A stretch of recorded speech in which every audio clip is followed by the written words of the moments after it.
ప్రభు పేరట మీ అందరికీ శుభాభివందనములు.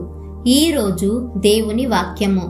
దేవుడు నమ్మదగినవాడు, మీరు సహింపగలిగినంత కంటే ఎక్కువగా ఆయన మిమ్మును శోధింపబడనీయడు. కొరింథీయులకు రాసిన మొదటి పత్రిక 10వ అధ్యాయము 13వ వచనము. ప్రియ సహోదరి సహోదరుడా, కొన్నిసార్లు మనము శోధనకు దూరంగా ఉన్నప్పటికీ శోధించబడతాం. చెడు తలంపులు తలంచుటకు, చెడ్డ మాటలు మాట్లాడుటకు, మనం చేయరాని చెడు కార్యాలు చేయుటకు సాతాను చేత శోధింపబడుతుంటాం. మనల్ని శోధించడానికి సాతాను మన చుట్టూ తిరుగుతూ ఉంటాడు. మన మనసును అపవిత్రపరిచేవి మనకు చూపిస్తూ మనలను ఆకర్షించడానికి ప్రయత్నిస్తాడు. ఏదెను తోటలో ఆదాము హవ్వలు సాతాను మాట విని శోధనలో పడిపోయి ఏదెను తోట నుండి గెంటివేయబడ్డారు.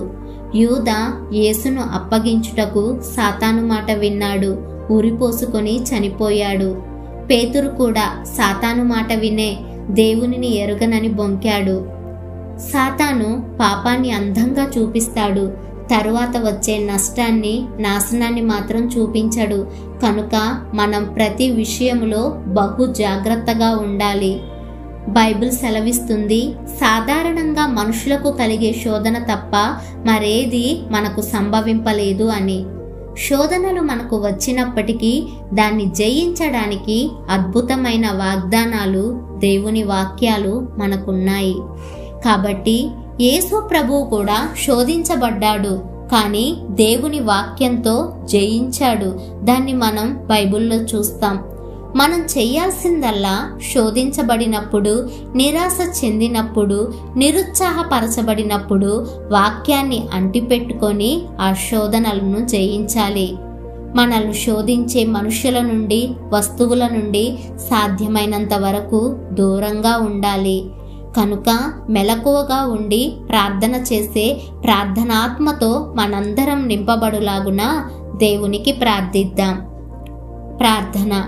మహాపరిశుద్ధుడవైన మా ప్రియ పరలోకపు తండ్రి, మీ ఘనమైన నామాన్ని బట్టి నిండు కృతజ్ఞతలు.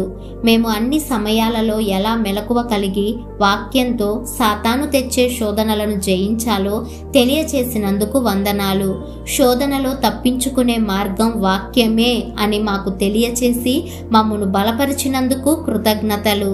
వాక్యం, ప్రార్థన అనే 2 రెక్కలు కలిగి ఆత్మీయ జీవితంలో ఉన్నత స్థానానికి చేరుటకు మా అందరికీ సహాయమును దయచేయుమని యేసు నామమున ప్రార్థిస్తున్నాము తండ్రి. ఆమేన్.